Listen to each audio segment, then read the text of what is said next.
Yes, it is. It's in conjunction with the 2012 because 5 is the number of man. And again, we're dealing with the Julian calendar, so we can't say that we're not already in it. You see? So the 2012 calendar is actually something that these devils did. They saw the point of reference to what it is that would get them to that point, and they counted the units in terms of cosmic units to what they see as years. How many times would the planet have to go around our suns, our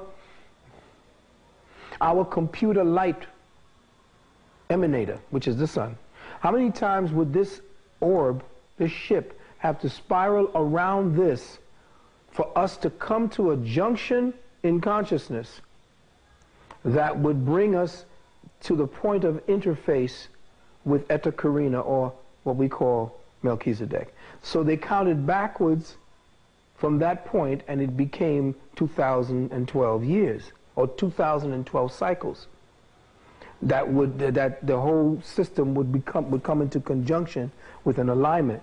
And in order for Eta Carina to be actually polarized for us, the planets that spiral around us, which are tonals, tonal gods, which are tonal entities that are keeping a frequency sound wave in place. See, the way the sun is, the way Mercury and then Venus and then Earth, right, third rock from the sun, the way we are set up is that those planets that are around us, as they're all spiraling in different places upon different vectors and spinning at their own rates, create a sound tonal quality that aligns our consciousness matrix to the greater galaxies around us.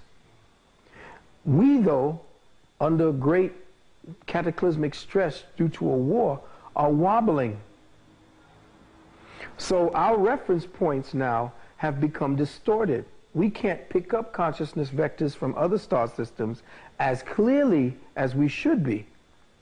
So we have to be even more in tune with the planetary waves and to adjust our consciousness to everything that we see happening around us, because now because the planet is out of whack, those entities that I was telling you about would have a field day here. Because this would be a perfect point to create the illusion using the lower frequencies, which are based upon all the havoc that's going on the planet, to create a condition that would keep us from actually taking the time to interface with those higher energy frequencies. Now, I know it sounds like, what the hell is he talking about? But you keep looking at this, you will see what I'm saying. So now, from when these planets begin to spin, after they get to a certain point by the year 2012, there will be an alignment to Eta Carina. Not only to Eta Carina, but to some serious other energies that can oppose that. Which is why that's what they call the end of time. Which time? The time that it took for us to get to that point. And the beginning of a brand new cycle of consciousness that will open a door or a gateway to a reality where thought now can be amplified simply by you teaching the children the way you teach to ride a bike. You could teach them to do thought and thinking, to project thoughts, to project images, to project messages, to protect voices, to be able to change the molecular variables, the atomic spin orientations of the atom itself. The electron can be controlled because all of it is thought-based. Thought creates atoms. By the very issuance of thoughts do you now create atomic energy.